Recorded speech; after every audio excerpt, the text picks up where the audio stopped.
Si tu regardes cette vidéo, il est fort probable que tu sois un jeune adolescent et qu'à l'heure actuelle, tu vives dans un centre d'accueil pour mineurs en Italie.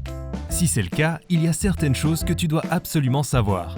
La première, c'est que l'État italien apprécie beaucoup les sigles. Et celui qu'il a choisi pour les filles et les garçons comme toi, c'est le MSNA, Minore Straniero Non Accompagnato en italien, et signifie mineur étranger non accompagné.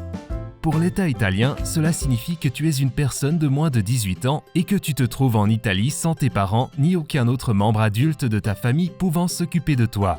La deuxième chose à savoir, c'est qu'en Italie, les jeunes de moins de 18 ans ne peuvent pas prendre de décisions importantes sans l'accord de leurs parents ou gardiens. Selon la législation italienne, il est nécessaire d'être représenté par une personne devant l'État, d'être soutenu et conseillé afin de mieux comprendre le monde qui nous entoure et ainsi prendre des décisions importantes. Et c'est encore plus vrai pour les enfants comme toi, qui ne parlent probablement pas encore très bien l'italien et qui connaissent peu le pays, ses lois et cette chose difficile qu'est la bureaucratie italienne.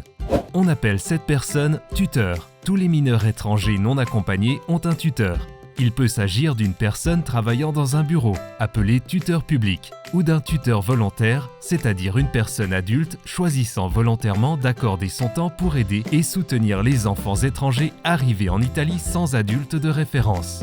Le tuteur n'est pas un parent ni un proche, mais tout comme ces derniers le feraient, il veille à ce que tu bénéficies de toute l'aide dont tu as besoin, du moins jusqu'à tes 18 ans. Il se charge de signer tous les documents devant être normalement signés par tes parents, tels que la demande de permis de séjour, les formulaires d'inscription pour les écoles italiennes, ainsi que le consentement éclairé pour recevoir tout traitement médical. Tout cela en s'assurant toujours que tu as bien tout compris et en t'aidant à prendre les meilleures décisions possibles pour toi et ton futur.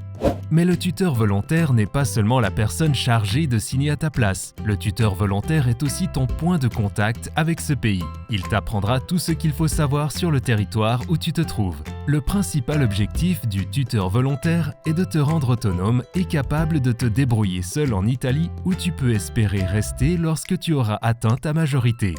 Bien évidemment, tu n'es pas obligé de voir ton tuteur. Tu peux choisir de le rencontrer seulement pour les questions fondamentales, mais si vous vous entendez bien, tu verras qu'il peut être une vraie ressource pour toi. Et si vous devenez amis, tu pourras de nouveau le voir lorsque tu seras majeur.